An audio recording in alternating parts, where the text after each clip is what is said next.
नमस्कार दोस्तों। भारत के अपने रिश्ते पड़ोसी देशों को छोड़ करके सब देशों के साथ में अच्छे। भारत पाकिस्तान, भारत चाइना एक दूसरे के जानी दुश्मन बने हुए। बांग्लादेश के साथ में भी कुछ जमीनी विवाद था, उसको ले दे के शांत किया।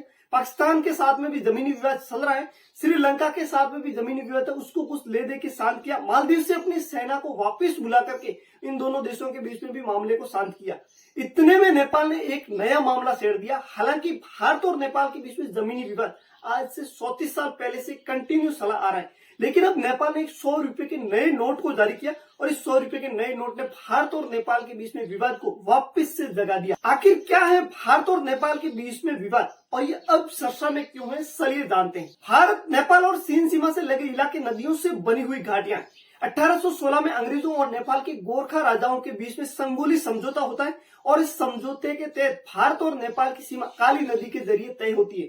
यानी कि काली नदी का पश्चिमी क्षेत्र भारत का हिस्सा होगा और वही पूर्वी क्षेत्र नेपाल का हिस्सा होगा। लेकिन यही काली नदी दो धाराओं से मिलकर बनी होती है और इन दो धाराओं के बीच में है काला पानी और इस जगह को लेकर दोनों देशों के बीच में अक्सर विवाद उठता रहता है। भारत का मानना है कि काली नदी का उद्गम पूर्वी धारा है, यानी कि काला पानी पूर्वी धारा के पश्चिम में पड़ता है, तो ऐसे में ये भारत का हिस्सा होगा। वही नेपाल का मानना है कि काली नदी का उद्गम पश्चिमी धारा है और ये काला पानी इस धारा के पूर्व में स्थित है, इसलिए नेपाल का हिस्सा है। काला पानी जगह भारत के लिए बेहद ही महत्वपूर्ण है, क्योंकि इस जगह से भारत चाइना की सेना पर, चाइना की सीमा पर आसानी से अपनी नजर रख सकता है।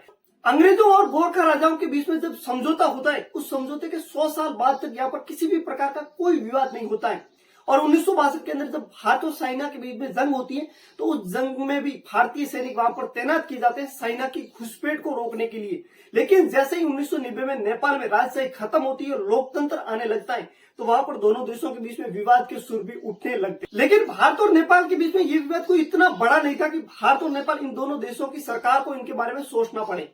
ये विवाद 2015 में जब कम्युनिस्ट नेता केपी ओली नेपाल के पीएम बनते हैं, उन्होंने नेपाल के परंपरागत दोस्त भारत को छोड़ करके चाइना से नजदीकियां बढ़ाई, तो चाइना ने नेपाल को भारत के खिलाफ खड़ा करने के लिए अरबों रुपए नेपाल के अंदर इन्वेस्ट कर दिए।